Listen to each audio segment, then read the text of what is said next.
Atmosphere. The foundation of fear. The atmosphere is the backbone of any horror game.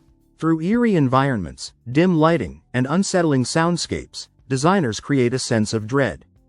Games like Silent Hill use fog, silence, and strange noises to create an oppressive, haunting environment that leaves players constantly on edge, uncertain of what's lurking around the corner.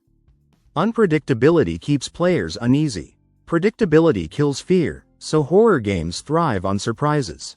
Jump scares, sudden enemy appearances, and unpredictable environments make players feel vulnerable. In games like Resident Evil, monsters can burst through windows or walls, keeping players constantly alert and increasing the tension as they never know what's coming next. Limited resources add to the stress. Horror games often limit resources, like ammo or health, to enhance feelings of helplessness. Players must make tough decisions about when to fight or flee. In Amnesia: The Dark Descent, players can't even defend themselves, relying on hiding to survive, which heightens their vulnerability and adds to the fear. Sound design. Creating a sense of dread. Sound is crucial to horror game design. Creaking doors, distant footsteps, and eerie whispers can make players feel constantly watched or pursued. Games like Dead Space use soundscapes to create tension, manipulating audio to make even the quiet moments unsettling, and amplifying terror when danger finally strikes. Psychological horror. Messing with the mind. Psychological horror plays on the player's mind, often blurring the line between reality and hallucination. In Layers of Fear, the world constantly shifts around the player, creating disorientation and confusion. The game's design makes players question what is real, pushing their anxiety levels higher with each twist. Limited visibility. Fear of the unknown. Darkness or limited visibility is a common tool in horror games.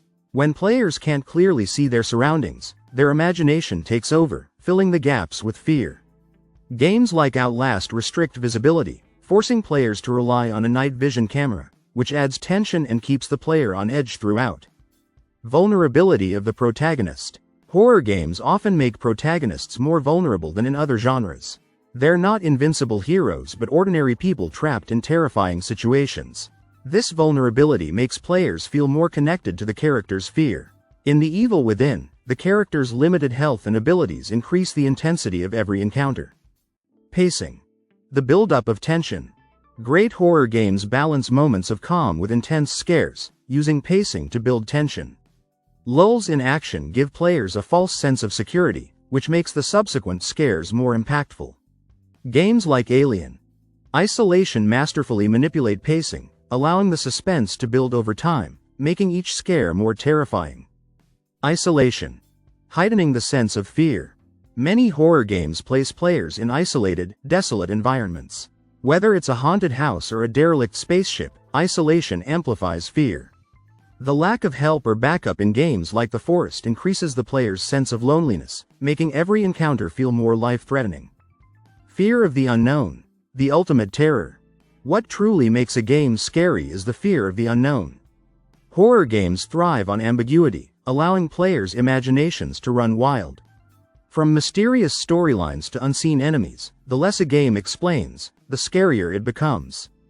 Games like PT never fully reveal their horrors, leaving players' minds to fill in the terrifying blanks.